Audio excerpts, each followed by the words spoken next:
Satisfaction లేకుండే. So అందుకని అక్కడ నుంచి క్విట్ చేశాను. ఆ తర్వాత నా ఫ్రెండ్స్ అందరం కలిసి ఒక ఎల్ఈడి మ్యానుఫ్యాక్చరింగ్ యూనిట్ స్టార్ట్ చేయడానికి డిసైడ్ అయ్యాము. సో ఫ్రెండ్స్తో కలిసి బిజినెస్ స్టార్ట్ చేస్తున్నప్పుడు సో అక్కడ కూడా అనుభవం లేదు కాబట్టి డబ్బులు వెళ్ళిపోయినాయి, అనుభవం నేర్చుకున్నాము. సో ఈ అనుభవాలు ఈ అన్నిటితో కూడుకొని ఒకే ఆలోచన వచ్చి ఉండే, ఏ బిజినెస్లు ఏవి వర్కౌట్ కావు, కానీ జాబ్లో జీతం మాత్రమే ఉంటుంది, జీవితం మాత్రం మారుతూ ఉన్నాయి. ట్రెడిషనల్ బిజినెస్లు అలానే ఉన్నాయి, ఇంకా వేరే ఏం చేయలేము అన్న ఒక ఆలోచనతో నేను విలేజ్ వెళ్ళిపోయి ఒక డైరీ ఫామ్ రన్ చేద్దామన్న ఒక ఆలోచనకు వచ్చాను లాస్ట్కి. సో అట్లాంటి సిచ్యువేషన్లో ఉన్నప్పుడు ఈ ఆపర్చునిటీ నా దగ్గర నా ఫ్రెండ్ ద్వారా రావడం జరిగింది. సో నా ఫ్రెండ్ ద్వారా ఈ ఆపర్చునిటీ వచ్చినప్పుడు మనం యాక్సెప్ట్ చేస్తామా? ఆల్రెడీ ఎదురు దెబ్బలు తగిలి ఉన్నాయి. సో కాబట్టి నేను యాక్సెప్ట్ చేయలేదు. సో కానీ ఆయన పట్టు విరువని విక్రమార్కుల్లాగా నా వెంటే పడి నా చుట్టే ఉండి ఈ ఆపర్చునిటీలోకి తీసుకురావడానికి ప్రయత్నం చేస్తుండే. కానీ నేను సస్యమేర ఒప్పుకునే వ్యక్తిని కాదు. మీరు కనుక ఒకవేళ ఇంట్రెస్ట్తో ఈ బిజినెస్లో వచ్చి ఉంటే నాకు 5 years పట్టింది, కానీ మీకు 2 years పడుతుంది సక్సెస్ అవ్వడానికి. సో నా ఫ్రెండ్ నాకు ఫోన్ చేసి బిజినెస్ గురించి చెప్తున్న ప్రతిసారి బిజీ ఉన్నా అని కట్ చేసేవాడిని, కానీ ఏ రోజు కూడా ఈ కాన్సెప్ట్ని పూర్తిగా వినలేదు. సో కొన్ని రోజుల తర్వాత ఫోన్స్ ఎక్కువైపోతున్నాయని ఒక ఆలోచనకు వచ్చి అతని నంబర్ని బ్లాక్ లిస్ట్లో పెట్టాను. సుమారుగా 8.5 నెలలు. ఒకరోజు నేను నా 2-wheeler పైన వెళ్తున్నప్పుడు నా ఫోన్ బ్రేక్ అయింది, బైక్ పై నుంచి కింద పడి. సో అప్పుడు నేను వేరే ఫోన్ కొనుక్కోవాల్సి వచ్చింది. సిమ్ కూడా తీయరాకపోతే వేరే సిమ్ తీసుకొచ్చి ఇన్స్టాల్ చేసినప్పుడు అన్ఫార్చునేట్లీ అతని నెంబర్ అన్బ్లాక్ అయిపోయి అతని బిజినెస్లో సంబంధించిన అన్ని ఫొటోస్, చెక్స్ అవన్నీ నా ఫోన్కి వచ్చినప్పుడు అరే ఇది నిజమేనా, ఇది నువ్వు చేసేది తప్పు అని చెప్పడానికి వాళ్ళ ఇంటికి వెళ్ళాను. సో వాళ్ళ ఇంటికి వెళ్ళినప్పుడు ఈ కాన్సెప్ట్ గురించి ఒక చిన్న బుక్ ఉండింది అక్కడ. ఆ బుక్ రీడ్ చేసిన తర్వాత నా అప్లైన్ నాకు ప్లాన్ చెప్పలేదు, నేనే ఉల్టా చెప్పిన మా అప్లైన్కి వెస్టీజ్ ఎట్లా పనిచేస్తుందో అని చెప్పేసి. ఎందుకంటే ఆల్రెడీ నెట్వర్క్ గురించి కొంచెం అనుభవం ఉంది మనకి. సో ఆ అనుభవాన్ని ఆ బుక్ పైన పెట్టడం ద్వారా 15 నిమిషాల్లో క్లారిటీ వచ్చింది. సో ఆ రోజు సైన్ అప్ అయ్యాను. సో పొజిషన్ ఎలా ఉండే అంటే అప్పటిదాకా నా లైఫ్ చాలా అంటే చాలా గందరగోళం ఉంటుండే. ఎందుకంటే యాజ్ ఒక స్టూడెంట్గా 25 yearsలో ఒక 40 లక్షల అప్పు ఉంది అంటే ఎవరైనా ఆలోచిస్తారా? సాహసిస్తామా? సో నా పరిస్థితి ఎలా ఉంది అంటే ముందుకు వెళ్తే నుయ్యి, వెనకాల పోతే గొయ్యి అనే సామెత ఉన్నది కదా, ఆ సామెత ప్రకారంగా ఉండే నా లైఫ్. సో ఎందుకు సార్ మీకు అంత చిన్న ఏజ్లో ఎందుకు ఇంత అప్పులు అయినాయంటే ఒక ఎక్స్ నెట్వర్క్ మార్కెట్లో పని చేస్తే డబ్బులు వస్తాయని పని చేశాను, కానీ ఉల్టా డబ్బులు పెట్టాల్సి వచ్చింది. సో అందుకని నా డబ్బులు సుమారుగా ఒక 15 లక్షల రూపాయలు లాస్ అయ్యాను. నా ఫ్రెండ్స్లని నమ్ముకొని ఈ ఎల్ఈడి మ్యానుఫ్యాక్చరింగ్ అనేది ఎప్పుడైతే స్టార్ట్ చేశానో అందులో ఆల్మోస్ట్ 27-28 lakhs వెళ్ళిపోయినాయి. సో అప్పుడే నాకు మ్యారేజ్ అయింది. సో ఆ సిచ్యువేషన్ సర్టిట్ అవుతుంటే ఇంకా మీకు తెలియదు, పెళ్ళి అయిందంటే పిల్లలు వచ్చేస్తారు, అది బోనస్. సో నా జీవితంలో కూడా అయిపోతుంది. వెస్టీజ్ గురించి ఒక పక్క మా అప్లైన్ నాకు ఫోన్లు కొడుతున్నాడు. సో మా మిస్సెస్ తీసుకెళ్ళి హాస్పిటల్లో అడ్మిట్ చేశాను. నాకు పాప పుట్టింది, శ్రీయుక్తి పేరు. సో ఆ పాప పుట్టినప్పుడు నేను రోజు ఏడ్చేవాడిని, పాప పుట్టిందని కాదు, ఆ పాపకి మదర్ మిల్క్ లేవు. సో లాక్టోజిన్ పౌడర్ని కొనుక్కొని వచ్చి ఇవ్వాలి ఆమెకి. నా పొజిషన్ ఎలా ఉండిందంటే 50 రూపాయలు జేబులో లేకపోతే నేను బయటికి వెళ్ళొద్దు, మనం అందరం వేసారునో. ఎందుకంటే ఎవడైనా దోస్తుగాడు కనబడి వాడు ఛాయ్ తాగుదామంటే ఆ 50 లేకపోతే ఇజ్జత్ అంతా పోతుంది, వేసారునో. కాబట్టి నా పరిస్థితి ఏమంటే ఇంట్లోంచి బయట కూడా వెళ్ళొద్దు, మన దగ్గర డబ్బులు లేవు, మన దగ్గర ఏమీ లేదు. సో కాబట్టి ఇంట్లోంచి కూడా బయటకు వెళ్ళొద్దు అనే ఆలోచనతో ఇంట్లోనే ఉండిపోయా, ఇంటికి పరిమితం అయిపోయా. సో ఈ అప్పుల బాధకి తట్టుకోలేని పరిస్థితుల్లో నా దగ్గర అప్పటి వరకు నేను ఒక డిస్ట్రిబ్యూటర్ దగ్గర వర్క్ చేస్తుండేవాడిని. కొంత డబ్బు పోగు చేసుకొని ఒక మంచి కారు కొనుక్కున్నాను, ఒక ఫ్లాట్ కొనుక్కున్నాను. సో నా దగ్గర కొన్ని డబ్బులు మిగిలించుకున్నాను. కానీ ఈ ఎల్ఈడి మ్యానుఫ్యాక్చరింగ్ బిజినెస్లో ఎప్పుడైతే లాస్ అయ్యానో నా దగ్గర ఉన్న ఆస్తులన్నీ అమ్మేసి ఈ అప్పులు కట్టడం మొదలుపెట్టింది. ఎలా అంటే ఓ నలుగురు వచ్చి ఇంట్లో కూర్చుంటే వాళ్ళకి కార్ కీస్ ఇచ్చేసా, ఇది తీసుకోండి అమ్ముకోండి, మీ డబ్బులు మీకు వచ్చిన తర్వాత ఏమైనా మిగిలితే నా డబ్బులు నాకు ఇవ్వండి, నేను కూడా పరిశ్రమలో ఉన్నట్టు వాళ్ళు ఇవ్వలేదు, తీసుకుపోయినారు. ఇదే ఎల్బీ నగర్లో వెళ్తున్నప్పుడు ఒక బ్యాగ్ తీసుకొని వెళ్తున్నాను ఒక పని పైన, ఇద్దరు వ్యక్తులు రోడ్డుకు అడ్డం నిలబడి డబ్బులు ఇస్తావా వస్తావా అని. మా అత్తగారు ఇచ్చిన బండి అది, ఆ బండి పై నుంచి దిగి ఆ బండి తాళంచి వాళ్ళకి ఇచ్చాను, మీ ఆధార్ కార్డు పంపి మీకే రిజిస్ట్రేషన్ చేస్తా బండి అని చెప్పేశాను. సో తర్వాత పెళ్ళైన కొన్ని రోజులకి ఈ అప్పులు ఎక్కువైనప్పుడు నా వైఫ్ నా మోరల్ సపోర్ట్ ఇచ్చుండే. సో అమ్మాయి వంటి పైన ఉన్న గోల్డ్ అంతా తీసి ఒక ఖర్చులో వేసి ఇచ్చేసింది, ఇది అమ్ముకో అని చెప్పేసి. ఇది నీ డబ్బు నా డబ్బు కాదు ఇది. Yeah, give them big round of applause. So ఇది నీ డబ్బు నా డబ్బు కాదు, నేను అమ్ముకుంటే ఎలా, మీ అమ్మ వాళ్ళు ఇచ్చింది అంటే మరి నేనెవరిని అని చెప్పింది ఆ రోజు. అంత సపోర్ట్ ఇచ్చి ఆ గోల్డ్ అంతా కూడా తీసేసి కొన్ని అప్పులు కట్టడానికి యూజ్ అయింది. ఒక బండి నేను సెకండ్ హ్యాండ్స్లో కొన్నాను, స్ప్లెండర్ 98 మోడల్ సెకండ్ హ్యాండ్స్లో కొన్నాను. నేను చిన్న చిన్న పని చేసుకున్నప్పుడు యూజ్ అవుతుందని ఆ బండిని అమ్మడం ఇష్టం లేక నేను ఒక అపార్ట్మెంట్లో ఉండేవాడిని. ఆ అపార్ట్మెంట్ కింద సెల్లార్లో దాన్ని దాచిపెట్టుకున్నాను. ఉండని, ఇది నేను ఇంత కష్టపడి దీనిపైన నేను వచ్చాను, ఉండనియండి పక్కకని. ఈ వెస్టీజ్ బిజినెస్ స్టార్ట్ అయినప్పుడు నా చేతిలో నా మిగిలింది నా బైక్ ఒక్కటే, ఇంకేం లేదు నా దగ్గర. ఎందుకు చెప్తున్నానంటే కొన్ని విషయాలు ఉంటాయి, చాలామంది అనుకుంటాం నాకు ప్రాబ్లమ్స్ ఉన్నాయి లేకపోతే నేను వెస్టీజ్లో పొడుస్తూ నేడుకాడిగాను. సో నిజంగా మాకు కూడా అట్లానే అనిపించేది అప్పట్లో. సో నాకే ప్రాబ్లం ఉన్నాయని మనం అనుకుంటాం. సో కానీ నేను ఆ బైక్ తీసుకెళ్ళి మెకానిక్ షెడ్లో ఇచ్చి నా ఫ్రెండ్ వాళ్ళ ఫ్రెండ్ ఉంటే, అరే ఇన్స్టాల్మెంట్ ఏమైనా ఉంటే ఈ అబ్బాయి ఇది చెయ్యి అని చెప్పిన. నా మొర ఆలకించి నా మెకానిక్ కూడా, సరే బ్రో నేను చేస్తా, నాకు 4 సార్లు డబ్బులు దూలే ఏడబోతే నీ దగ్గర అని చెప్పి ఆ బండి రెడీ చేసి ఇచ్చిండు. 400 రూపాయలు డే బై డే కావాలి నాకు ఖచ్చితంగా మిల్క్ బాక్స్ కోసం. నేనేం పని చేయట్లేదు, నా దగ్గర పైసలు లేవు, ఏం చేయాలో అర్థం కాదు, దినగండం 100,000 ఇష్యూ. కొన్ని సందర్భాల్లో బస్ స్టాండ్లో అంటే మార్నింగ్ వాక్ చేయడానికి వెళ్ళినప్పుడు బస్ స్టాండ్లో కూర్చున్నప్పుడు మైండ్ ఒకసారి డిస్టర్బ్ అయ్యేది. అప్పుడు ఏమనిపించేది అంటే ఇంక అయిపోయింది మనతో, ఇంకేముంటాం ఈ భూమి పైన, ఏదైనా ఒక బస్సు కానీ లారీ కానీ వస్తే అడ్డం వెళ్ళిపోతే అయిపోతుందిరా ఇంకా మన లైఫ్, మనమా కట్టలేమి డబ్బులు, మనతో కాదు, ఇంకేం చేస్తాం, ఎందుకంటే ఇంత చిన్న ఏజ్లో ఇంత పెద్ద అప్పు అయిపోయింది. మా తల్లిదండ్రులకి ఏ ఒక్క మాట కూడా వాళ్ళకి తెలియదు. మా వాడు ఏదో పని చేస్తుండు, బయట పోతుండు, హీరోలకే తయారైపోతుండు, వాడు ఏదో చేస్తుండు అనుకున్నారు. కన్న పాపానికి వాళ్ళు ఇంత ఫుడ్ పెట్టడం స్టార్ట్ చేశారు, కానీ నేను వాళ్ళకి ఇచ్చింది అయితే ఏం లేకుండే. కానీ ఎవరో చుట్టాలు వాళ్ళందరూ వచ్చి తిట్టడం స్టార్ట్ చేస్తుండే, వాడికంటే బుద్ధి లేదు, మీకన్నా బుద్ధి ఉంటే వాడిని ఎందుకు అట్లా పంపిస్తారు, ఏ బిజినెస్లు ఇవి, వాడు చిన్నప్పటి నుంచి ఇదే పని చేసుకున్నాడు, వాడు ఏజ్ వచ్చేంత వరకు ఏ రోజైనా మీ చేతిలో ఒక 1 రూపాయన పెట్టిండా. ఇది సిచ్యువేషన్. చుట్టాలు వచ్చి మా వాళ్ళకి పరామర్శిస్తుండే. తర్వాత వారానికి ఓ రోజు ఉంటే ఇక మా ఇంట్లో ఒక అప్పర్ మీటింగ్ జరిగేది. నీ బుద్ధి ఉందా, నీ బుర్ర ఉందా, నీ ఏం చేస్తున్నావు నీకెలా తెలుసా, ఏం మార్కెటింగ్ ఇవి వర్కౌట్ అవుతాయా, ఎంతమందిని, మళ్ళీ ఇంకో డైలాగ్, ఇంతమందిని చూసిన వాళ్ళు ఎవరికి గెలవలే, వాడు ఎవరికి డబ్బులు రాలే, నువ్వు పొడుస్తావా ఇప్పుడు అందులో పోయి, మూసుకొని 10,000 జాబ్ చేయి. సో కానీ వాళ్ళు చెప్పినప్పుడు ఓకే డన్ అనేది మళ్ళీ తెల్లారిందంటే బ్యాగ్ పెట్టుకుని బయట వచ్చేది. సో వాళ్ళకు కొన్ని రోజుల తర్వాత చెప్పడం కూడా ఆపేసారు, ఎందుకంటే వీడు చెప్పే కంటే ఇంకే చెప్పాలా, వీడు వినడు. సో డ్రీమ్ చాట్ అని అప్పుడు వెస్టీజ్లోకి వచ్చే కంటే ముందు ఇవన్నీ జరుగుతుండే ఎక్స్ నెట్వర్క్లో. వెస్టీజ్లో ఇంకా కొత్త ఇది రొటీన్ ఉండదు. ఎస్ సార్ నో మీరు చాలా డీప్లో వెళ్ళిపోయినట్టు. సో అలా ఉంటుండే పరిస్థితి. వెస్టీజ్లో వచ్చినప్పుడు దాస్ సార్ దగ్గర నా అప్లైన్ చెప్పడం మర్చిపోయారు కదా, నా గ్రేట్ అప్లైన్, నా మెంటర్, నా బ్రదర్ పురుషోత్తమ దాసు గారు విఎన్సిఎల్ బిజినెస్లో వచ్చాను.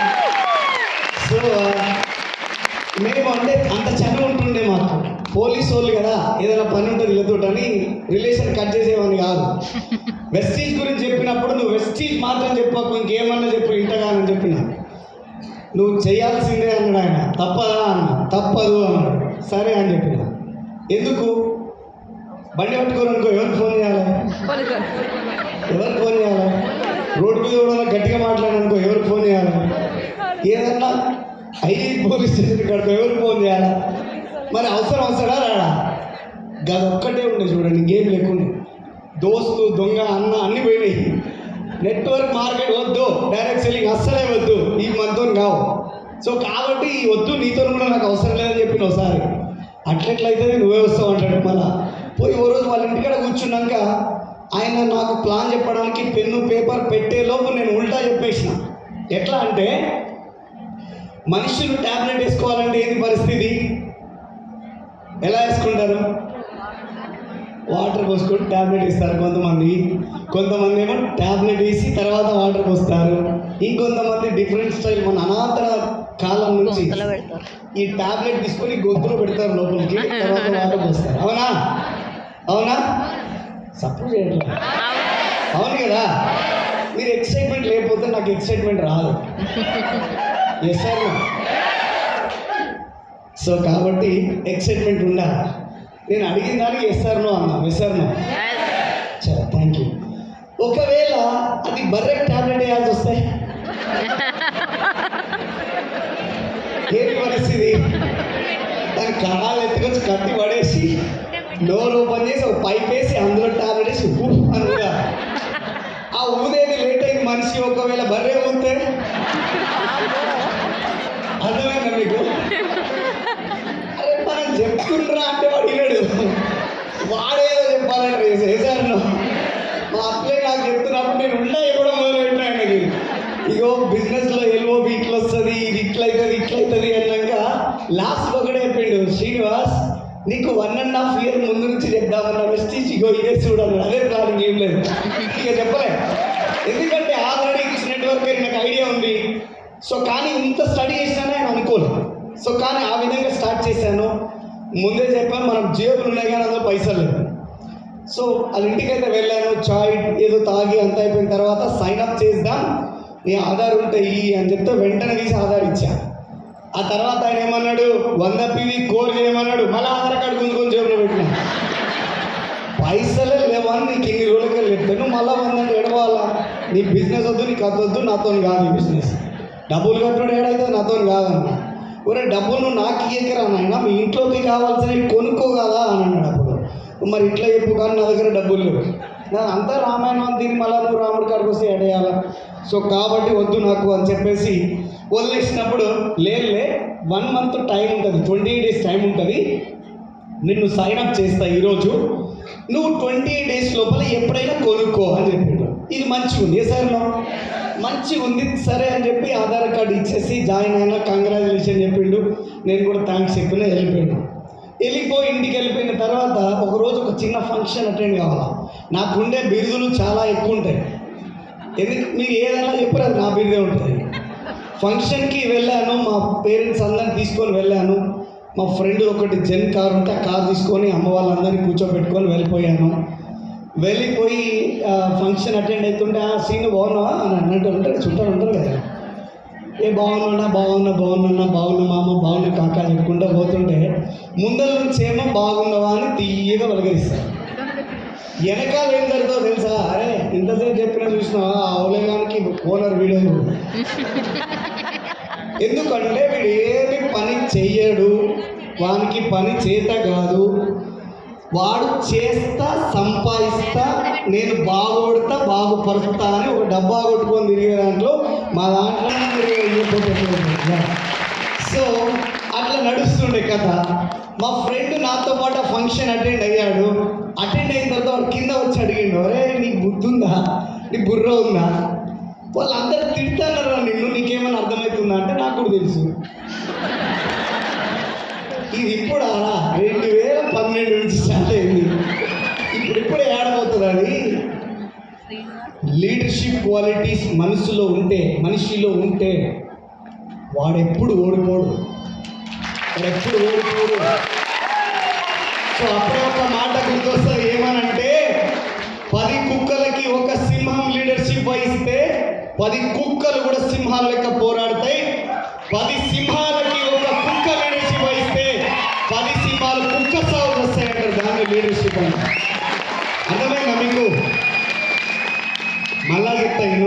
నీకు అర్థం కాలేదు. 10 కుక్కలకి ఒక సింహం లీడర్షిప్ వహిస్తే 10 కుక్కలు కూడా సింహాల లెక్క పోరాడతాయి. అదే 10 సింహాలకి ఒక కుక్క లీడర్షిప్ వహించింది అనుకోండి, ఆ 10 సింహాలు కూడా కుక్క సాగు వస్తాయి. మీరు అర్థం చేసుకోవాలి లీడర్షిప్ అంటే ఎట్లుంటుంది.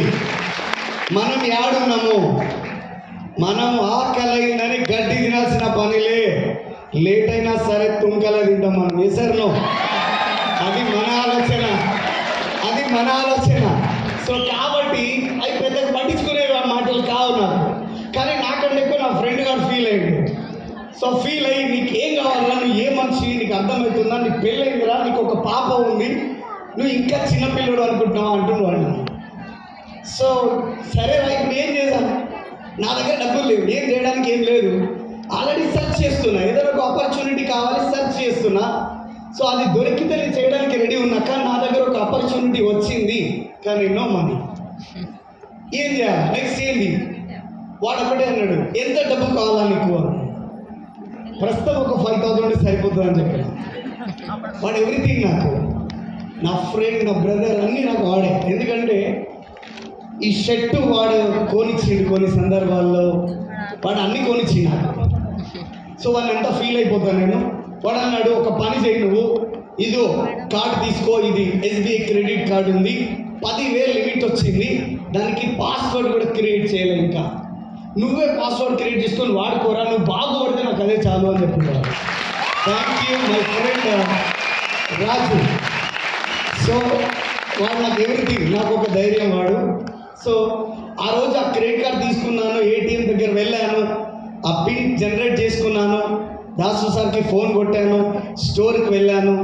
ఏ ప్రోడక్ట్ కావాలి నీకు అంటే, మీ స్టోర్లో ఏం ప్రోడక్ట్ ఉన్నాయో అన్నీ ఒకటి అని చెప్పిన. ఫస్ట్ స్టోర్ అమ్మ పరిశ్రమ, నువ్వు తెలిసి వచ్చావా, తెలియకుండా నువ్వు వెస్టీజ్కే వచ్చావా, ఇంకెక్కడ అనుకొని వచ్చావా? I know Vestige, please give me hour products. So అన్ని ప్రోడక్ట్ తీసుకొని వచ్చిన, కాటన్ డబ్బాలు వేసుకొని ఇంటికి వచ్చిన. ఇంటికి వచ్చి చూస్తే మా వాళ్ళందరూ ఇట్లా ఉల్టా చూస్తున్నారు. ఎవరు అనుకుంటున్నారా? మా అమ్మ ఫస్ట్, రెండోది నా వైఫ్, మూడోది మా వదిన, నాలుగోది మా నాన్న, 5 మా అన్న. మా అన్న చూసినప్పుడు ఏం చేయడు, ఆయన తెలుసు వాడు ఏదో ఒకటి చేస్తాడని ఆయన తెలుసు. కానీ వీళ్ళకి నమ్మకాలు ఉండేవి కావుగా, ఎందుకంటే ఇన్ని పుణ్యకార్యాలు చేసి వచ్చాం మనం. సో కాబట్టి ఇంట్లోకి రాగానే ఏంది అని ప్రోడక్ట్స్ అని చెప్పి వాళ్ళు స్టార్ట్ చేశారు. నీ బుర్ర ఉందా, నీ బుద్ధి ఉందా, నువ్వు మనిషివేనా, నీకేమన్నా సోయి ఉందా, ఇక ఏమున్నాయో అవన్నీ యాడ్ చేయడానికి. సో సరే అని వెళ్ళి కూర్చున్నాను. ఇప్పుడు ఈ ప్రోడక్ట్ వాడపోతే ఏ దేవుడు ఏడుస్తున్నాను, ఎందుకు తెచ్చావు, నీకు ఒక పక్క పాల డబ్బకే డబ్బులు లేవు, నీకు అర్థమవుతుందా, మళ్ళీ ఎవరి దగ్గర పోయి డబ్బులు తెచ్చుకున్నాడు వాటి ఇట్లా అని చెప్పి మా మిస్సెస్ అరుస్తుంది. ఇప్పుడు ఏం చేయలేవు, ఏం చేయాలి, ఇప్పుడు ఏం చెప్పాలి ఆన్సర్? కానీ చెప్పి నైట్ ఎట్లాగో గడిచింది, పోయి పడుకున్నాము. వాళ్ళంతా పడుకున్న తర్వాత ఇంట్లో ఉన్న వస్తువులన్నీ తీసి ఒక కాటన్ డబ్బాలో పెట్టి అటిక పైన పెట్టా. తెలిసింది కదా, సెల్ఫ్లో పెట్టినాను, పైన పడేయలేదు, ఎందుకంటే ఈ మంచిగా లేకపోతే వాళ్ళు అన్నీ కొడతారు మళ్ళీ. సో కాబట్టి నీట్గా దాన్ని అటిక పైన పెట్టేసి వెస్టీజ్ ప్రొడక్ట్స్ అన్నీ తీసి ఇంట్లో మొత్తం పేరు చేసిన, ఎక్కడెక్కడ ఏమేమి పెట్టాలని పెట్టేసిన. మరుసటి చాలామంది చేసే మిస్టేక్ ఇదే. మా భార్య వాడనన్నది, సార్ ఏం చేయాలి చెప్పండి, విడాకులు తీసుకోవాలా? అరే ప్రోడక్ట్ వాడకపోతే విడాకులు తీసుకుంటారా? ఇంట్లో ఉన్న సబ్బులు గోడవతలు వేయాలే వాడతారు, ఇది కూడా చెప్పాలనా? ఎస్ సార్ నో, ఏ సబ్బుకు విడాకుల గారు పోతావా కదా? సో జర ఆలోచన చేయాలి మనమే. సో కాబట్టి ఆ ప్రొడక్ట్స్ అని తీసి బయట పెట్టేసిన కాబట్టి ఆ రోజు దొంగ నిద్ర పోయినాం. తెల్లారిన తర్వాత 9 అయితే కానీ మనం లేవలే, మనం రోజు 5 గంటలకి వెళ్ళేస్తాం. చూద్దామని వస్తురు, డోర్ దగ్గర వచ్చి చూస్తురు, లేచిందా, లేస్తే నా బుడి చెడ అనుకుందామని మనం లేవాం. సో కాబట్టి వాళ్ళు ఇవ్వడే, వాడు ఏదో పెట్టిండు, తీసుకురా ఏదో ఒకటి దొంగమని స్టార్ట్ చేసి అట్లనే స్టార్ట్ చేస్తారు.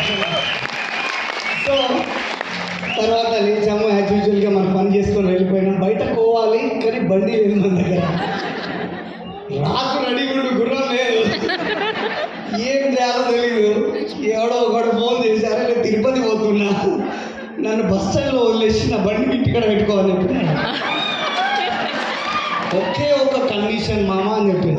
ఏందన్నాడు, ట్యాంక్లో పెట్రోల్ ఎంత ఉంది, లీటర్ ఉంటే ఫోన్ కూడా చేయకు, 2 లీటర్లు ఉంటే ఫోన్ చేసి ఒకసారి అడుగు, ఫుల్ ట్యాంక్ ఉందని మెసేజ్ పెట్టు, ఇప్పుడే ఉంటాడని చెప్పి. అడగొద్దు మళ్ళా. అరే నాకు నిన్ననే నింపాను రా అన్నాడు, ఇప్పుడే అవసరం ఉండని చెప్పిన. లిఫ్ట్ పట్టుకొని నా దగ్గర పోయి వాళ్ళు తీసుకోపోయి బస్ ఎక్కిచ్చేసి బండి పట్టుకొని తిరగడం మొదలుపెట్టిన. సో తిరిగి ఆ 4-5 రోజులు నా దగ్గర వెహికల్ ఉంచుకొని కొంతమందిని కలవడం మొదలుపెట్టిన. జనాలు ఏమంటారు తెలిసేనా, వచ్చిండయ్యా, అదే ఉందిగా, నేను అన్నాను. సో వాళ్ళు అంటారు వచ్చిండయ్యా, ఇంకా అప్పుడు ఒకటి అయిపోయింది, ఇప్పుడు ఒకటి పట్టుకొచ్చింది. ఇక రా నీకోసం వెయిట్ చేస్తున్నాను. అయితే 5-10 ఇవ్వాలా, ఎవడు రాణిస్తలేడు దగ్గర. నాకు అర్థమైంది, ఏందిరా ఎవడు వస్తలేడు, బిజినెస్ అని స్టార్ట్ చేసినాం, ప్రోడక్ట్ వాడుతున్నాం. జర నీరసంగానే ఇంటికి వెళ్ళిపోయినా 2 రోజులు. ఇంటికి పోగానే బండి ఆపి పైన పోతుంటే మా అమ్మ, నా భార్య, మా వదిన ముగ్గురు మాట్లాడుకుంటారు. ఏమనంటే ప్రొడక్ట్స్ బాగున్నాయి కదే.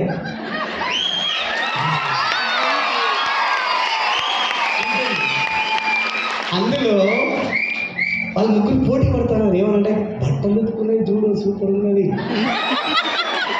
మా అమ్మ అంటుంది పేస్ట్ బాగుంది, అదేదో పేస్ట్ అంటే బాగుంది, వీడు ఏం చేస్తాడు, ఏదో మంచిగా చేస్తాడు, వీడు చెప్తున్నాడు కానీ అంటే ఇది టాప్.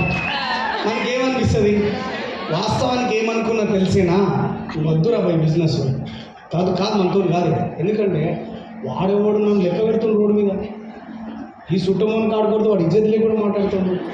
ఇంకా చేస్తాం ఈ బిజినెస్ చట్ వద్దు ఇది అనుకొని పోయిన ఇంటికి. కానీ ఈ మాట లేనివాడి వరకే మనకు బ్యాటరీ ఫుల్ అయిపోయింది. మళ్ళీ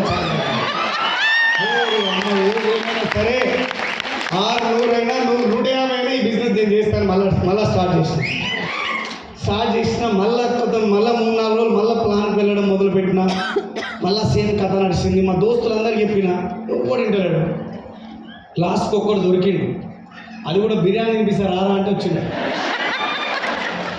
పోయి చెట్టు కింద కూర్చున్నాం, బండి మీద కూర్చున్నాం, వాడు అవతల పక్క ఇతర పక్క 2 రాళ్ళు ఉంటే ఆ రాళ్ళ మీద కూర్చొని, అరే ఇట్లా ఒక మంచి బిజినెస్ స్టార్ట్ చేసి, అమ్మ నాయన నాకు తెలుసురా నాయన, నువ్వు పిలిచినావంటే అదే అనుకున్నా, మనోడు అన్నాడు నువ్వు ఏదో చేస్తున్నావు అని, నీకు దొరకదని బిర్యానీకి అక్కడితో మీ దగ్గర వచ్చి పొరపాటు నాకు. అరే బిర్యానీ తినిపిస్తారా అవి, జర ఉండరా, ఎందుకట్లా వేసి ఉండు. నువ్వు ఏమన్నా చెప్పు, 10,000 జాబ్ చేద్దామా, ఇద్దరు కలిసిపోయి చేద్దాం, కానీ బిజినెస్ అంటే చేయకు, నువ్వు చేసేది చాలు నాకంటే. ఏం చేయాలి ఇప్పుడు, ఎట్లా చేయాలి, ఒక్కరినన్నా జాయిన్ చేయకుండా ఇంటికి పోతే కూలి ఎట్లా పడుతుంది. కాబట్టి ఏదో ఒకటి చేసి, అరే నువ్వు నా దోస్తుగా దొరకడం నాకు అదృష్టం రాలిపోయి పట్టుకుని వాళ్ళు జోబులోకి వెళ్ళి పర్సు లాగి అందులో ఆధార్ కార్డు తీసుకొని జాయిన్ చేయడం నేర్చుకున్నా. వాన్ మిన్నే నేర్చుకున్నా. ఈరోజు వాడు డిసిడీలో ఉన్నాడు, 8.5 లాక్ ఇన్కమ్. బాగుందా? సో అలా స్టార్ట్ అయింది. అట్లా ఈ కామన్ అయిపోయింది. నేనేమంటే చిన్న ప్రాబ్లమ్స్ వచ్చినప్పుడు వాటికి తట్టుకోలేదనుకోండి, పెద్ద ప్రాబ్లం వచ్చేలోపు నువ్వు ఉండవు భూమి మీద, అంతే. Yes sir no? దేవుడా నాకు ఏ కష్టం రాకుండా చేయి దేవుడా అంటే నువ్వు ఉండవు ఈ భూమి మీద అని మొక్కుతాను. నేనేమంటా అంటే దేవుడికి, ఏ దేవుడైనా నువ్వు నా కష్టాన్ని తట్టుకునే శక్తిని నాకు అని చెప్పి మొక్కాలి. సో ఇక డిసైడ్ అయిపోయినా, ఏమైనా సరే వెస్టీజ్లో ఏమైనా సరే చేయాలని డిసైడ్ అయిపోయినా. గుడికి వెళ్ళినప్పుడు ఇక దేవుడితో చెప్పేటోళ్ళు, ఇక ఇంకే ఏమైనా కష్టాలు ఉంటే ఇప్పుడు పెట్టాలా చూడు, మళ్ళీ దొరకనికి అంటారు దేవుడికి. అంతే కదా మరి, ఎప్పటిదాకా వస్తాయి కష్టాలు? కరెక్ట్గా నువ్వు బిజినెస్ బిల్డ్ చేస్తే 3 నెలలు కష్టాలు ఉంటాయి. కరెక్ట్గా నువ్వు బిల్డ్ చేస్తే, నోట్ దిస్ పాయింట్, కరెక్ట్గా నీ ఇష్టం వచ్చినట్టు చేస్తే కాదు, సిస్టమ్ని నమ్మి, ఇక్కడ ఒక సిచ్యువేషన్ని బట్టి సిస్టమ్ని నమ్మి కరెక్ట్గా నువ్వు పని చేస్తే 3 నెలలు ఉంటాయి. తర్వాత కష్టాలు ఉండవు. ప్రతి సందర్భంలో నేను కష్టపడి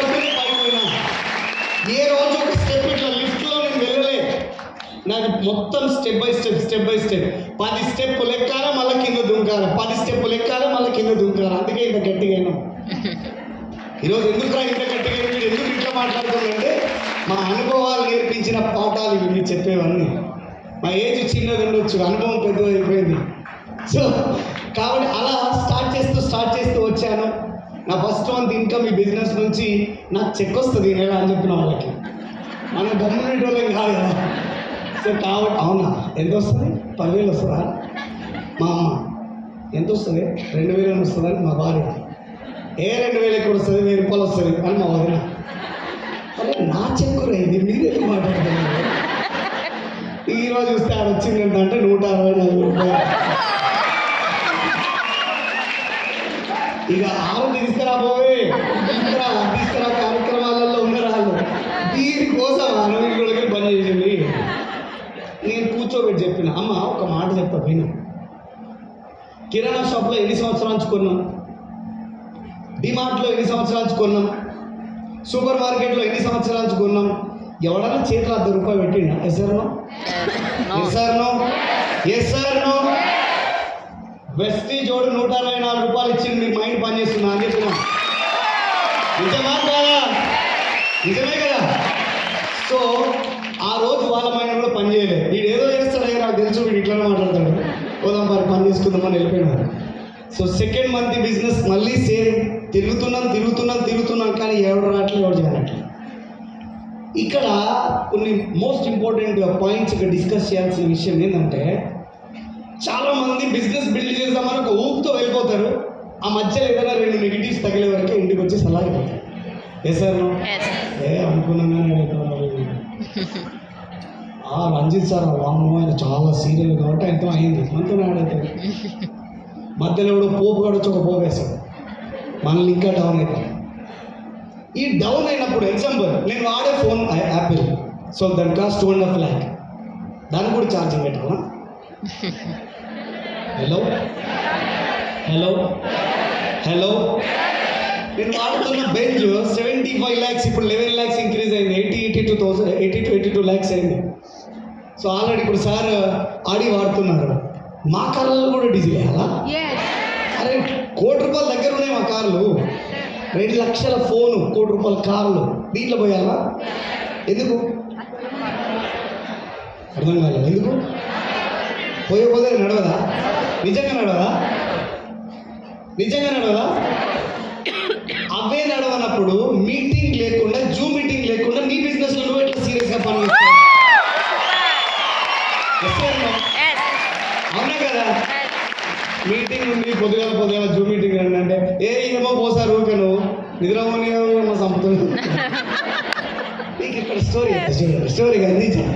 నేను బిజినెస్ స్టార్ట్ చేసిన కొత్తగా మా అప్లైన్ ఫోన్ చేసి, శ్రీనివాస్ ఒకటి జూమ్ ఉంది, ఆ జూమ్ మనం రన్ చేద్దాం. సో ఎందుకంటే దానివల్ల చాలా పెద్ద బిజినెస్ అవుతుందని నాకు అనిపిస్తుంది, సో స్టార్ట్ చేద్దాం అన్నాడు. నేనేమన్నా నీకు ఎందుకు స్టార్ట్ చేశాను, నేను ఉండగా చూసుకుంటాను సంగతి. చూసుకుంటా అనేది ఒకటే చెప్పి ఏం చేయలేదు. రోజు పొద్దుగాల 5 గంటలకు ఫోన్ కొడతాడు, వాళ్ళు లేచిన సార్ జూమ్ ఆన్ చేసిన అంటున్నా, కథం ఫోన్ ఆడ పెడుతున్నా, మళ్ళీ చెద్దలో పడతాడు. తర్వాత ఎప్పుడు లేస్తాం? 6:45, 6:50 మళ్ళీ ఒక అలారం మోగుతుంది. మనకు తెలివి కాదంటే ఉంటుంది, సక్సెస్ అయ్యే దాంట్లో మనకు తెలివి ఉండదు, ఏడ తప్పించుకునే దాంట్లో మనకు తెలివి ఉంటుంది. నేను కూడా అంతే. సో 6:45, 6:50కి లేచి ఆ ముఖం మీద నీళ్లు చల్లుకొని తుడుచుకొని పోయి కూర్చొని, ఇక తర్వాత స్టోరీ ఉంటుంది చూసారా, అది ఒకటే చెప్పేటోను. ఈరోజు సీడీలో మాట్లాడుతున్నప్పుడు ఐడియా ఉంటుందా ఉండదా? మాట్లాడేది మేడమా సారా? తెలుస్తుందా లేదా? చెప్పలేదు. తెలుస్తుందా తెలియదు? సో మేడం అయిందనుకోండి, సార్ అయిందనుకోండి, కొంచెం వినపడుతుంది. కాబట్టి నీట్గా జూమ్ ఆన్ చేసుకొని శ్రీనివాస్ వడ్డేమాన్ గారు please command to the screen అన్నాడు అనుకోండి, నా పర్ఫార్మెన్స్ మామూలుగా ఉండేది కాదు. ఇక గుడ్ మార్నింగ్ అండి, నా పేరు శ్రీనివాస్ వడ్డేమాన్. సో ఈరోజు అద్భుతంగా లీడర్ మాట్లాడడం జరిగింది, చాలా అద్భుతంగా ఎక్స్ప్లెయిన్ చేశారు. సో బుక్ రీడ్ చేసిన మేడం గారు చాలా అద్భుతమైన బుక్ రీడ్ అందించారు. దానివల్ల ఈరోజు మేము చాలా నేర్చుకోవడం జరిగింది. హోస్ట్ గారికి కూడా ధన్యవాదాలు. ఇంత నీట్గా మీరు కండక్ట్ చేస్తున్నారు. చాలా అంటే చాలా ధన్యవాదాలు. మళ్ళీ మా అప్లైన్కో సోప్ వేయాలి, లేకపోతే ఆయన వాళ్ళు చెక్ చేస్తే. కాబట్టి దీన్ని అంతా సృష్టించిన మా మహాగురువు పురుషోత్తం దాసు గారికి జై అని లాస్ట్కి ఈ సభను ఇంతటితో ముగిస్తున్నాను. బ్యాక్ టు వస్తాను. అరే ఇంత వినయమేంటి అని దగ్గర ఉంటుంది కదా. మా అప్లైన్ రోజు ఏం చేసిందంటే, పూర్ణ నువ్వు ఫోన్ అంటే నేను బయట పోతున్నా అని చెప్పి అదే రోజు పొద్దుగాల లేచి మా ఇంటికి వచ్చింది. మనం బిజీగా దుప్పట్లో ఉన్నాం. మా మిసెస్ పని చేస్తుంది. ఏం సార్ ఇంత పొద్దుగాల వచ్చారంటే, ఏం లేదు మేడం పక్కన ప్రోడక్ట్ క్లినిక్ వచ్చినా ఇడుందామంటే లేపర్లా సార్ శ్రీనివాస్ లేదు. సరే వస్తుంది. అయిపోయిన తర్వాత ఆ ఫోన్ ఎత్తుకొని మా ఇంట్లో హాల్లో నుంచి please command to the screen Srinivas కొట్టేమని కాబట్టి ఎటు ఆయరా నీళ్ళు. సో పరిగెత్తి ఆ నీళ్ళు తీసుకొని టవల్ తీసుకొచ్చి ఇస్తుంది మా అబ్బాయి. నా దూడిపోతాను. ఆ రోజు నుంచి ఈ రోజు వరకు జూమ్లో వీడియో ఆన్ చేసుకోకుండా ఉండలే, మీటింగ్ బంద్ చేయలే. సో ఎందుకు చెప్పేసి తప్పు చేయకుండా ఎవరు లేడు ఈ భూమి మీద. సో తెలిసిన తర్వాత తప్పని చేస్తున్నావు అంటే నిజంగా నువ్వు మూర్ఖుడు అన్నట్టు లెక్క. తెలిసి ఎవరు తప్పు చేయరు. తెలియకుండా జరిగేదాన్ని తర్వాత నువ్వు కరెక్ట్ చేసుకో. నేను కూడా కావాలని చేస్తానా, ఏం రాకపోతే నిద్రపోతుంది అని చెప్పి. కానీ ఆ రోజు నుంచి అలవాటు అయింది. ఈ రోజు కూడా పని ఉన్నా లేకున్నా, జూమ్ ఉన్నా లేకున్నా అదే టైంకి క్లిక్ పని లేచి కూర్చుంటాం. సో నా ఫస్ట్ పాప పుట్టినప్పుడు ఇంటికి ఎట్లా తీసుకురావాలో తెలీదు, ఆటో కిరాయి లేవు, ఏం చేయాలో తెలీదు. సో చాలా ఇబ్బంది అయ్యేది. కానీ నాకు రెండో పాప పుట్టింది శ్రియాన్వి. సో శ్రియాన్విని మెర్సిడీస్ బెంజ్లో ఇంటికి తీసుకొని వచ్చింది. డ్రీమ్, దీన్ని ఏమంటాం? డ్రీమ్. స్వామి వివేకానంద గారు ఒక మాట అన్నారు, శ్రమ నీ ఆయుధం అయితే విజయం నీ బానిస అవుతుంది అని చెప్పేసి. సో దీంతో పాటుగా సి నారాయణ రెడ్డి గారు కూడా ఒక మంచి మాట చెప్తుండే. ఏమనంటే, ఎవడికి కావాలో ఓడిన వాడి సంజాయిషి, వాళ్ళకు కొట్టుకుపోయిన వాడికి లోకం జల సమాధి కడుతుంది, అదే ఒడ్డున చేరిన వాడికి లోకం వంగి సలాం కొడుతుంది. సో మహాత్ముల మాటలు వినడమే కాదు, అలవాటు చేసుకోవడం స్టార్ట్ చేశాము, ఇంప్లిమెంట్ చేయడం స్టార్ట్ చేశాము. సో డ్రీమ్ అంటే నాకు చిన్నప్పటి నుంచి నేను ఒక పెద్ద డ్రీమర్ని. మీరు కూడానా? అందుకే ఈడ కూర్చున్నారు, లేకపోతే ఈడెందుకు కూర్చున్నాడు? దీపాలు ముట్టించడంలో బిజీ అయిపోతుంది కదా. సో మనకు దీపావళి దసరాలనే ఏ ఉండవు, అన్నీ ఈయనే ఉంటాయి. ఎందుకు? మీకు ఇంకో విషయం చెప్పిపోతా. శ్రీనివాస్ వడ్డేమాను ఆల్రెడీ రిటైర్డ్లో ఉన్నాడు. రిటైర్మెంట్ తీసుకున్నాం మేము already, reach and retired. So 5 సంవత్సరాల జర్నీలో, వెస్టీజ్ జర్నీలో అంతకంటే ముందు మా దగ్గర ఏమీ లేవు, కానీ ఈరోజు మా దగ్గర లేనిదేం లేదు అని సంపాదించుకోగలిగాం వెస్టీజ్ నుంచి. సో డ్రీమ్ విషయానికి వస్తే మా అమ్మతో ఎప్పుడు అంటుండే, అమ్మ నీ కొడుకు ప్రయోజకుడు కాబోతుండు, సో లక్షల ఇన్కమ్ సంపాదించబోతుండు. అవునా? అయితే మంచిది. ఈ జోక్ చేస్తున్నాడు అనుకోని, వాస్తవాన్ని మనం చెప్పింది ఆమె అట్లా అంటుండే. సో కొన్ని సందర్భాలు నా ఇంట్లో డ్రీమ్స్, నిజంగా డ్రీమరే కదా మీరంతా? అవునా? మీ అందరికీ డ్రీమ్స్ ఉన్నాయా? ఏం కావాలి మీ అందరికీ? ఏం కావాలి? కారు కావాలా? ఏ కారు? Range rover. ఏదో కారు. ఓకే. ఇంకా ఇల్లు కావాలి సార్, కావాలి, ఇన్ని పైసలు కావాలి, ఎన్ని కావాలి. అవునా? సో అట్లనే మనకి చాలా డ్రీమ్స్ ఉన్నాయి. నేను అంటున్నా, మీ డ్రీమ్ని మీరు రోజు చూసుకుంటున్నారా? సాయిలు, మీ డ్రీమ్ని మీరు రోజు చూసుకుంటున్నారా? కనబడుతున్నాయా? ఒక చిన్న పని చేయాలి. మీరు కళ్ళు మూసుకోండి, నేను కొంతమంది పేర్లు చెప్తాను, వాళ్ళు మీకు కనబడతారు.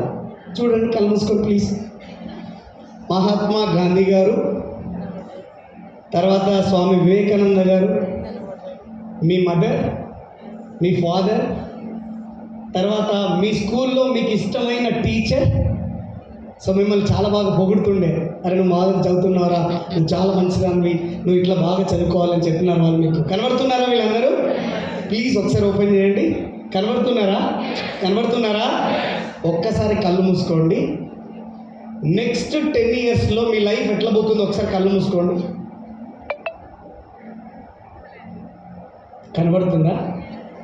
కనబడుతుందా? Please open your eyes. కనబడుతుందా? శుద్ధ అబద్ధం. మీరు ఏది చెప్పినది అబద్ధం. ఈ చీకటి తప్ప వేరేం కనబడలేదు. Yes or no? సప్పుడుతో చెప్పాలి. Yes or no? ఎందుకు? అది ఎందుకు కనబడింది, ఇది ఎందుకు కనబడలేదు? వాళ్ళు మీ ముందు తేలి ఆడినవి, లేదంటే కనిపించినవి. Yes or no? కానీ ఇదెందుకు కనబడలేదు అంటే మీరు ఆలోచనలోనే ఆగిపోయింది. సమాధి చేసున్న మన డ్రీమ్ లైఫ్ని. సో కాబట్టి కనబడదు. నేనేమంటున్నానంటే మీకే కళలైతే ఉన్నాయో ఆ కళలని ఒక పేపర్ పైన పెట్టి మీ ఇంట్లో పెట్టుకునేంత దమ్ము ధైర్యం మీకు ఉందా? సపోర్ట్లు సగమైన అంటే లేదు మాకు అన్నట్టు. Yes or no? మా ఇంట్లో ఒక ఎల్లో చార్ట్ ఇచ్చేవాడిని. దానిపైన ఒక పెద్ద ఇల్లు photo, car photo, gold photo, తర్వాత bank balance, foreign trips, charities. పిల్లలు పుట్టక ముందుకే పిల్లలు ఇంటర్నేషనల్ స్కూల్ వేయాలనేది రాసినాయి. ఈరోజు మా పాప ఇంటర్నేషనల్ స్కూల్లో చదువుతుంది. సో అవన్నీ రాసి పెట్టుకొని హాల్లో అంటించి పెట్టాను. హాల్లో అంటించినప్పుడు చుట్టాలు వచ్చిపోతారు కదా ఇంటికి. ఎవడో ఇది రాసి పెట్టింది అంటారు కదా వాళ్ళు. మా నాన్నకి సిగ్గయ్యి అది పీకి పడేసుకోడు. నాకు కాదు, మా నాన్నకి. ఎందుకంటే వాళ్ళు అనే మాటలకి ఆయనకి ఇబ్బంది అనిపించి తీసేసేటోడు. ఒకసారి చిన్న చాట్ పెట్టాను, తీసేశాడు. పోయి 2 చాట్లు కలిపి పెట్టా. ఈసారి మళ్ళీ తీసేస్తాడేమో అని మళ్ళా తీసేశాడు. ఇంకోసారి మళ్ళీ పెట్టా. అప్పుడే చెప్పా, ఇది కనుక ఈ గోడ నుంచి తీసేస్తే నాన్న ఈ గోడ మొత్తం ఉంటుంది, ఈసారి మొత్తం చాట్ అని చెప్పేసాను. ఇక దాన్ని ముట్టలే. వాడెవ్వడో వచ్చి నిన్ను అనేటోడు ఇది నా కొడుకు డ్రీమ్ రా, నా డ్రీమ్ కాదని చెప్పి నువ్వు పక్క జరుగు, నేను చూసుకుంటా. వాడు ఎవడైనా ఉంటే చెప్పులు వాళ్ళు. సార్ మేము కూడా పెట్టుకున్నాం సార్, కానీ బెడ్రూమ్ బాత్రూమ్ ఉండేది కదా సార్, కొడుకు సార్. నీకు హట్టు కాకపోతే నువ్వు బిజినెస్లో గెలవలేవు. ఆశీర్వాదం కంటే అవమానం గొప్పది మిత్రులారా. ఆశీర్వదించబడాల్సిన పనిలే, అవమానించబడితే నువ్వు సాధిస్తావు, లేకపోతే సాధించలేవు. చాలామంది లేడీస్ ఉన్నారు ఇక్కడ, బయట వెళ్తారు పొద్దుగా బ్యాగ్ వేసుకొని శారీ కట్టుకొని హ్యాపీగా మంచి లంచ్ బాక్స్ పెట్టుకొని బయట వస్తున్నప్పుడు చూడమ్మాయి మా పిల్లలు ఆడుండ్రు, ఆయన ఆడుండు, ఎడబోతుందో చూడు అంటలేరా? అనకపోతే ప్రాబ్లం. అనకపోతే చెప్పండి, హైదరాబాద్ నుంచి 4 ఆటోలు కట్టి మీ ఊరికి పంపిస్తాను. Yes or no? అనకపోతే ప్రాబ్లం, అంటే ప్రాబ్లం లేదు. అవి చూసి మిమ్మల్ని విమర్శించకపోతే ప్రాబ్లం, విమర్శిస్తే ప్రాబ్లం లేదు. విమర్శించిన వాళ్ళ విగ్రహాలు లేవు ట్యాంక్ బండ్ పైన, విమర్శించబడిన వాళ్ళ విగ్రహాలే ఉన్నాయి. సో మీరు విమర్శించబడాలి, అప్పుడు సక్సెస్ అవుతారు. Yes or no? సో నా డ్రీమ్ పెట్టుకున్న తర్వాత అన్నీ చేసి అంతా అయిపోయిన తర్వాత, సో ఈరోజు విషయానికి వస్తే మా మదర్ మా ఫాదర్తో కామెడీ చేసేవాళ్ళండి. అమ్మ నేను ఒక పెద్ద ఇల్లు కట్టిన తర్వాత అందులో ఒక సినిమా థియేటర్ కట్టేసి అందులో నేను కూర్చోబెట్టి KFC చికెన్ తెచ్చి నేనే తినిపిస్తే నీ ఫీలింగ్ ఏందని అన్నా. మా అమ్మ ఏమన్నదో తెలిసేనా? చాలా బాగుంది కానీ అంటే అన్నగా నా ముందర, కానీ ఇంకెవరి ముందర అనుకురా దయచేసి, నా మీద నమ్మకం అది. మా నాన్న అంటుండే, ఈయన్ని అనవసరంగా కన్నామే మనము, 2 గేదెలు వేస్తే 4 లీటర్ల పాలు ఇస్తుండే, వీటికి ఖచ్చితంగా అవుతుండే అంటుండే. సో 12 గంటల రాత్రి నేను పొద్దుగా జాబ్ పోయేటోళ్ళని ఒక సమయం వస్తారు, మనకు సమయ సందర్భం ఉండదుగా. పోయినామంటే మధ్యరాత్రి ఎప్పుడో 12 అయితే మనం ఇంటికి రావాలని ఆలోచన వచ్చేది. బ్యాచులర్ ఎట్లుంటాడు, ఎట్లనైనా ఉంటాడు వాడు, అట్లే బ్యాచులర్ అవుతాడు. సో నేను కూడా అంతే, 12 కొడితే అబ్బో టైం చాలా అయింది ఇంటికి పోవాలి అని అప్పుడు గుర్తొచ్చేది. సో అప్పుడు నేను ఇంటికి వచ్చినప్పుడు మా ఇంటి ఆ రెంటెడ్ హౌస్ కదా, ఆ డోర్లు సప్పుడు వస్తుండే, తీస్తుండే. మా వచ్చిండే, అయ్యా దొర చాట తీసుకురా అమ్మ పోస్తాడు అలా అంటుండే అంటుండే ఆయన. సో కాబట్టి నవ్వుకుంటూ బ్యాగ్ ఆడేసిపోయి మౌనంతా ఆడుకొని ఆ మిగిలిపోయిన అన్నం నా కోసం వెయిట్ చేస్తుండే. అరే మా వాడు ఎప్పుడు వస్తాడు రా తింటాడు అని. 3 సంవత్సరాలు వేడి అన్నం తినలా, బెడ్ పైన పడుకోలా. ఏదైతే అదే మా బెడ్. ఏది బెడ్? బస్ స్టాండ్ మా బెడ్, రైల్వే స్టేషన్ మా బెడ్, రోడ్డు మా బెడ్, డౌన్ లైన్లో టెర్రస్ కూడా మా బెడ్ అయిపోయింది కొన్ని సందర్భాల్లో. దిండంగా ఉందా అంటే లేవు సార్ మా ఇంట్లో డెమో గిట్ ఎత్తుకురా అదే డిండ్ అవుతుంది అంటుండే. సో అట్లాంటి సిచ్యువేషన్లో ఈ ఆపర్చునిటీని బిల్డ్ చేశాము. ఈరోజు నా ఇల్లు 3 కోట్ల రూపాయలతో విల్లా తీసుకున్నాను. సో చాలా అద్భుతమైన విల్లా. సో చెప్పాను కదా 4 బెడ్రూమ్స్ అన్నాను, కానీ 6 బెడ్రూమ్స్ వచ్చాయి. సో సినిమా థియేటర్ అనుకున్నాను, థియేటర్ వచ్చింది. అప్పుడు చూడని సినిమాలు కూడా ఇప్పుడు థియేటర్లో వేసుకొని సినిమాలు చూస్తున్నా. నా ఫ్యామిలీ అంతా కూర్చోబెట్టుకుని. బాగుంటుందా? నీకు వద్దా? ఏంటి సపోర్ట్లు?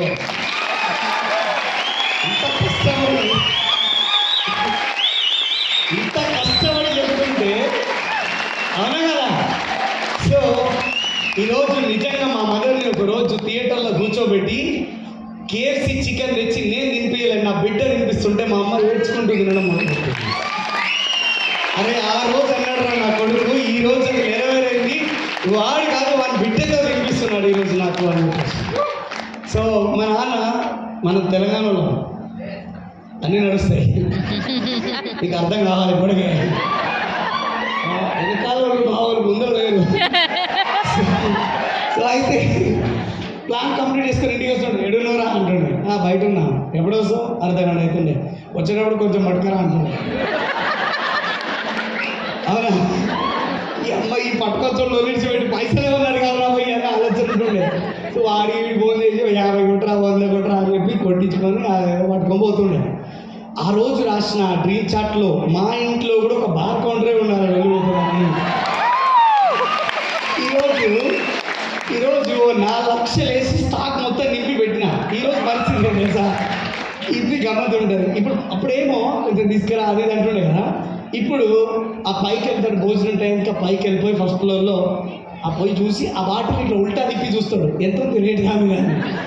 అది ఒక్కొక్కటి 20, 30 వేలు, 15 వేలు, 18 వేలు ఉన్నాయి. అమ్మ ఇంత పెద్ద రేట్లు ఉన్నాయని మళ్ళీ దాని నెల పెట్టి దెబ్బలు పెట్టి మన ఇంటికి వచ్చి అన్నం తింటున్నాడు. మా అమ్మ అడుగుతున్నాడు, ఏందా పైకి పోయినావు? పైకి పోయినా ఖాళీ ఎందుకు వచ్చినావు అంటే, ఏంది అవి లేనప్పుడేమో తాగుబోద్ది అయింది, వాటి రేట్లు చూస్తే తాగుబోద్ది అవుతుంది అంటున్నాడు. సో ఈరోజు నా పిల్లలు ఎంత హ్యాపీగా ఉన్నారో, నా పిల్లలు ఎంత ఎంజాయ్ చేస్తున్నారో, నా తల్లిదండ్రులు కూడా అంతే ఎంజాయ్ చేస్తున్నారు. నాకు 2 పిల్లలు కాదు, 4 పిల్లలు అనుకుని పనిచేస్తున్నాను. సో ఆయన అడుగుతుండే నన్ను మా నాన్న, సో ఏం కావాలి నీకు అంటే, నాకు రింగు కావాలి, చలో నాకు చైన్ కావాలి, అప్పుడు వేసుకోలేదు నీకే పెట్టిన పీస్కి అని అంటుండే. చలో రాను అంటే నాకు అనిపిస్తుంది, నేనేమన్నంటే వాళ్ళు నాకు తల్లిదండ్రులు కాదు, నేను వాళ్ళకి తండ్రిని అయి ఉన్నాను ఈరోజు. సో ఈ బిజినెస్ ఆపర్చునిటీ ద్వారా నిజంగా భగవంతుడికి నేను కృతజ్ఞతలు తెలియజేసుకుంటాను. సో ఇల్లు కొనుక్కున్నాము, తర్వాత నా వైఫ్కి నేను ఇవ్వాలి. సో ఉన్న గోల్డ్ అంతా నా కోసం చాలా సాక్రిఫైస్ చేసింది అమ్మాయి.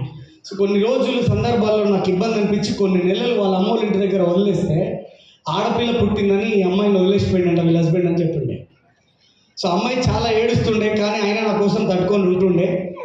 అందుకని ఈరోజు బిజినెస్లో వచ్చాము, పెద్ద బిజినెస్ బిల్డ్ చేశాము, అన్నీ కొన్నాను, అన్నీ ఇచ్చాను. సో ఆమెకి కూడా నేను ఇవ్వాలి, ఎందుకంటే ఆమె నాకు గోల్డ్ ఇచ్చింది. వేసాను ఆమె గోల్డ్ ఆమెకి ఇచ్చి ఇంకొక 1/2 kg గోల్డ్ ఇచ్చా. బాగుంటుందా? సో ఒకసారి ఆలోచించండి, ఇంకా ఏముంది, ఇంకా ఇబ్బంది ఏమి ఇబ్బంది ఉంది? మీకు ఏం ఆపుతున్నాయి? ఇంకా మీకు చేయలేని పని ఏముంది? ఏం కష్టం ఉంది మీకు? ఎందుకు మీరు ఆలోచిస్తున్నారు? నేను ఇప్పటికీ 1 hour నుంచి మిమ్మల్ని నవ్విపిస్తూ నా స్టోరీని మొత్తం ఎక్స్ప్లెయిన్ చేశాను. సార్ నో ఏమి ఇబ్బంది అనిపించింది మీకు? ఇందులో ఏమి ఇబ్బంది ఉంది? మరి ఎందుకు మీరు కాళ్ళ గిల్లలు కట్టుకోలేని పరిస్థితిలో ఉన్నారు? ఎందుకు ఏడేసిన గొంగడ ఆనే ఉండిపోయింది? ఎందుకు మనం రోజులో 4 ప్లాన్లు చెప్పలేకపోయినాము? గుర్తుపెట్టుకోండి, కర్మ ఫలం మంచి ఉంటే తప్ప మీరు ఈ బిజినెస్లో బిల్డ్ చేయలేరు, ముందు వెళ్ళలేరు. దాని గురించి డిస్కస్ చేస్తా. ఒక వ్యక్తి ఉన్నాడు. సో ఆయనకి మ్యారేజ్ అయింది, ఒక పాప ఉండింది, చాలా ఎక్కువ డబ్బులు సంపాదిస్తున్నాడు. సో మంచి లైఫ్ లీడ్ చేస్తుంది, మంచి లైఫ్ నడుస్తుంది. సో వాళ్ళ పాప పెరుగుతూ పెద్దదైపోయింది. ఎంత పెద్దదైనా ఒక రోజైతే ఒక ఐఐటి చేతికిచ్చి పంపించాల్సిందే కదా. Yes or no? సో ఆయన కూడా ఏ తండ్రైనా ఏం ఆలోచిస్తాడంటే తనకంటే ధనవంతుడు, తనకంటే గుణంలో గొప్పవాడు, అటువంటి అల్లుడు నాకు కావాలి అని కోరుకుంటాడు. Yes or no? నా బిడ్డ ఎక్కడ కూడా వెళ్ళి ఇబ్బంది పడొద్దు, సో నేను ఎట్లా ఉన్నానో వాళ్ళ హస్బెండ్ కూడా అట్లే చూసుకోవాలి అని ఆలోచనతో ఉంటాడు. సో అట్లాంటి వ్యక్తి, గుణగణాలు ఉన్న వ్యక్తిని తీసుకొచ్చి పెళ్లి చేశారు. సో హ్యాపీగా మ్యారేజ్ అయిపోయింది. సో అది అదృష్టమో దురదృష్టమో, పెళ్లి తర్వాత 6 నెలల్లోనే 100 కోట్ల ఆస్తి ఉన్న వాళ్ళు సో చిల్లర పైసలు లేని పరిస్థితికి వచ్చారు. ఉన్న ఇల్లు కూడా అమ్ముకోవాల్సిన పరిస్థితి ఏర్పడింది. కొంతమంది అంటున్నారు ఈ అమ్మాయి ఏమంటే అడుగు పెట్టిందో నాశనం అయిపోయింది వాళ్ళ ఇల్లు అని. కానీ వాళ్ళ ఫ్యామిలీ అనుకుంటుంది, లేదు నాన్న, నువ్వు మా ఇంటికి వచ్చావు, మా ఇంటి మహాలక్ష్మి, నువ్వు మాకు వచ్చిన తర్వాత మాకు అర్థమైంది మమ్మల్ని మోసం చేసేవాళ్ళు ఎక్కువ అని. పాజిటివ్. సో అప్పుడు తర్వాత చెల్లరే నడుస్తూనే ఉంది, లైఫ్ నడిపిస్తూనే ఉన్నారు, పోతానే ఉంది. కొన్ని సందర్భాలు అయినాక నాన్న నేను ఖాళీ ఉంటే సరిపోదు, నేను ఏదో ఒక ఉద్యోగం చేద్దాము, అట్లీస్ట్ మన ఫ్యామిలీ అన్నా సర్వే అవుతుంది కదా అంటే, సరే నాన్న జాబ్ చేయరా అని చెప్తే వాళ్ళ హస్బెండ్ వాళ్ళ అత్తయ్య వాళ్ళ మామయ్య వాళ్ళ ఇంటి పక్కల గల్లీలోనే ఒక ఆఫీస్లో జాబ్ వెతుకుంటాడు. ఫస్ట్ డే జాబ్కి వెళ్ళిపోయి అక్కడి నుంచి అరే ఇంత దూరం వచ్చాను, మా అత్తయ్య గారింటికి మా మామయ్య గారి దగ్గర వెళ్ళి రాకపోతే నా మాట వస్తుంది, అవునా కదా, మా అల్లుడు ఇక్కడ దాకా వచ్చాడంట, మా ఇంటి భోజనానికి కూడా రాలేదు, ఏంది మరి ఇంత ఇట్లా అయిపోయినారు ఏందని వాళ్ళు ఎక్కడ అనుకుంటారు అని అల్లుడు అత్తగారింటికి వెళ్ళారు. ఇక మనకు తెలిసిన విషయమే, అల్లుడు ఇంటికి వచ్చినప్పుడు మర్యాదలు అనేది ప్రమాణం ఉంటాయి, అవునా. సో అందులో భోజనాలు అన్నీ అయిపోయింది, భోజనాలు పెట్టారు, అన్నీ అయిపోయిన తర్వాత అత్తకు ఒక లోపల ఒక ఆలోచన వచ్చింది, మా అల్లుడికి కొన్ని డబ్బులు ఇచ్చి పంపిస్తే. అప్పుడు అత్త వాళ్ళ హస్బెండ్తో చెప్తుంది ఏమండి మనకున్నది ఒక్కతే ఆడపిల్ల కదండి, సో మన ఆస్తి మొత్తం కూడా దానికే కదా ఇచ్చేది, సో మరి అదేదో ఇప్పుడే ఇద్దామండి, మనకున్నది ఎవరు ఇంకా. కానీ ఆయన ఏమన్నాడంటే, చూడమ్మాయి, ప్రతి ఒక్కరి జీవితంలో కర్మ ఫలం అనేది ఒకటి ఉంటుంది, అది అనుభవించాల్సిందే. నువ్వు తప్పిస్తే తప్పేది కాదది, నువ్వు వెయిట్ చెయ్యి, నేనున్నా, నా కూతుర్ని నేను వదిలేసుకుంటానా, నువ్వు వెయిట్ చెయ్యి, ఏం కాదు నేను చూసుకుంటాను. కానీ తల్లి మనసు